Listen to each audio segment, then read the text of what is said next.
A powerful wave of change is actually sweeping across Africa. There is a renewed call for justice, justice for the pain of colonization, and of course, the devastating impacts of the transatlantic slave trade. A bold move is actually on the table: reparations. This isn't just about history or chronicles, it is about the future. Now, the question for you is actually very simple. Could this actually be the moment Africa demands what is rightfully was not owed?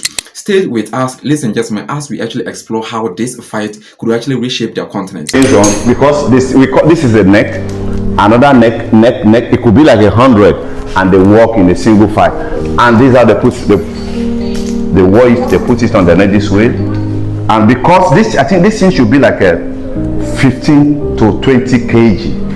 You understand? So after some time, because of it will stay long on their neck. Yeah. After, if they remove the chain, it will deform that they will not be able to stand upright again. Yeah. Because it's so heavy on their neck. Now, this is the slave drinking bowl.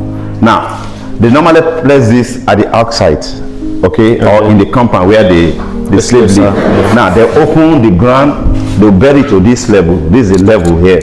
They now fetch water into it. Yeah. Now, 20 slaves have to surround this. They will kneel down. They put their mouth inside the water like an animal this way. Yeah. You understand? They take. Then another 20 will come around again.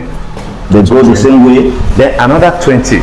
Now, as we are taking the water will be reducing. Yeah. Now, if the water gets so low, while they were struggling to drink the water, if you look at the edge, it's so sharp. It will cut them. Imagine blood into the water. Mucus. The next slave to consume have no choice.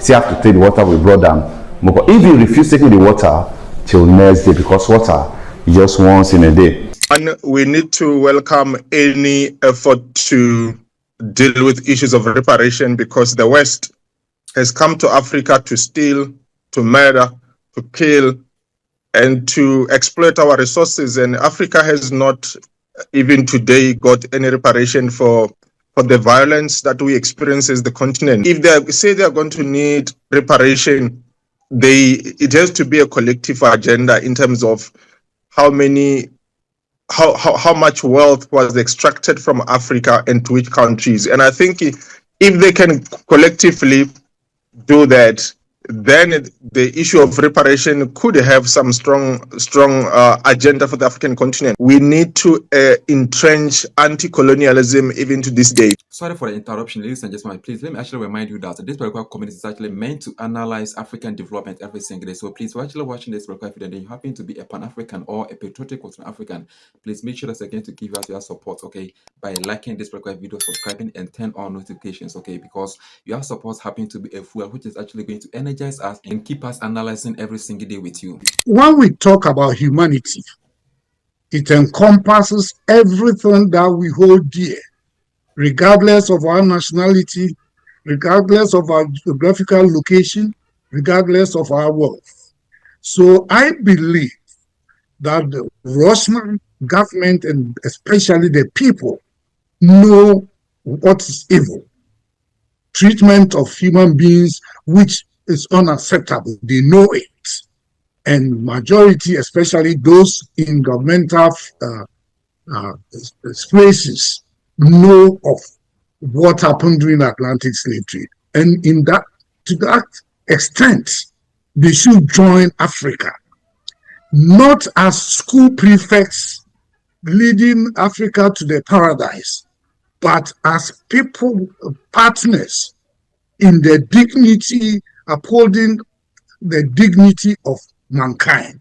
So we go there with their support, and then let me qualify their genuine support, whereby at the end of the day, whatever is given, whatever outcome, especially the positive outcome of the resolution, won't be that, hey, Russia is a big brother, and as a big brother, these are my conditions.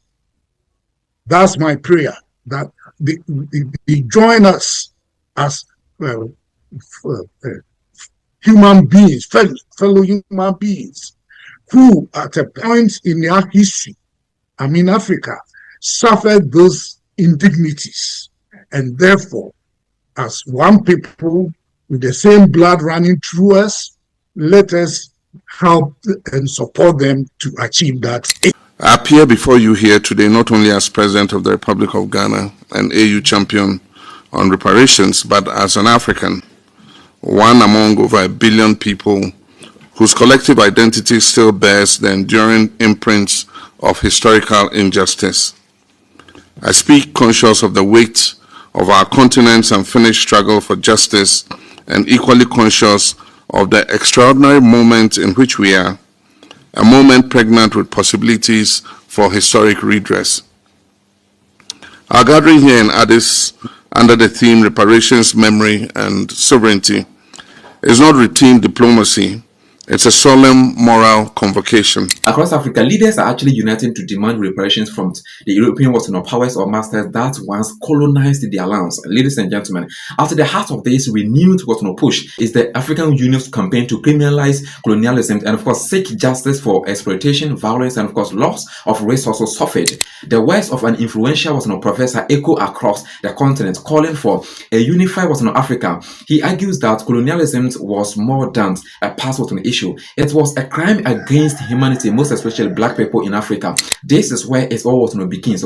Africa's demand for reparations, but the question is very simple: how can Africa truly unite for such a monumental cause? Yes, that is the question for you. Let us actually know your thought about this. So as the discussions actually intensify, key leaders from Africa are coming forward with powerful statement or claims. A political analyst shares that only through unity can Africa hope to claim reparations. Let us actually know your thought about this. But this isn't just about words, it is about institutions. Africa needs strong, unified organizations to push for reparations, defend its sovereignty or independence, and of course stand tall against external powers or pressures.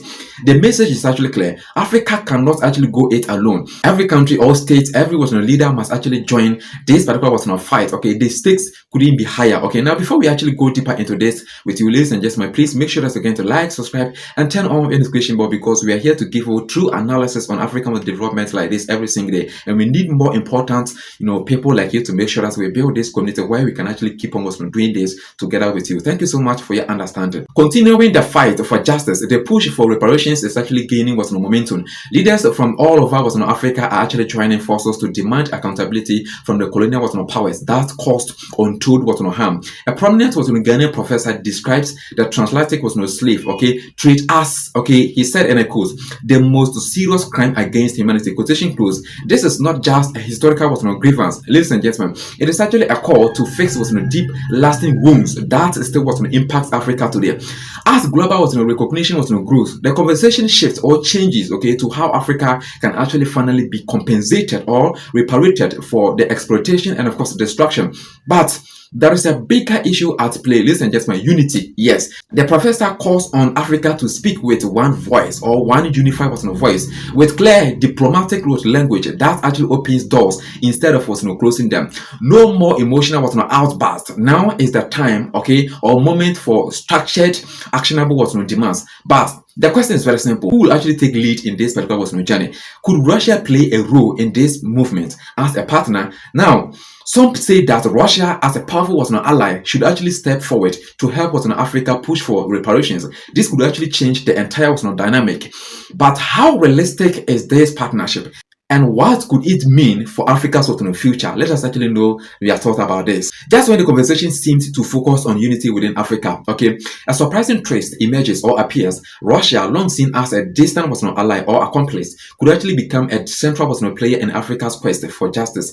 Now the question is very simple: could this shift in alliances change the game for Africa? This unexpected development has left many asking, what role will Russia play, or take specifically in supporting the demand for reparations?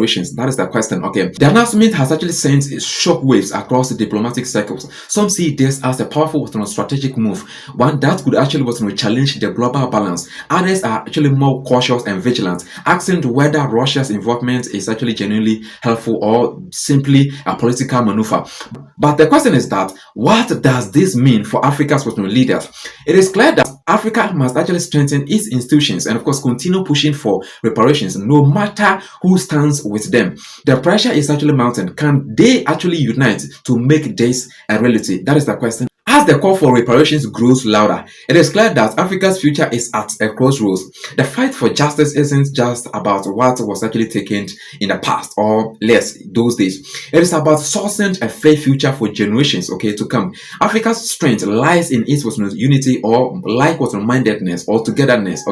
Now, if the continent can actually speak with one voice, demand reparations, and of course create strong, vehement, unified institutions, it would actually change the course of its history. This movement of Africa's reparations, is just beginning, but the impact will be felt for years. Africa is actually no longer waiting for justice; it is actually demanding it strongly. Now the question is very simple: what will actually happen next? Only time will actually tell. But one thing is actually certain: Africa's journey towards justice is far from over. Now, thank you so much, ladies and gentlemen, for following this particular important development about Africa's reparations. If you actually believe in Africa's fight for justice, make sure to like this video if you haven't, subscribe if you haven't, and of course share it. Let us actually stay informed together as the movement actually evolves.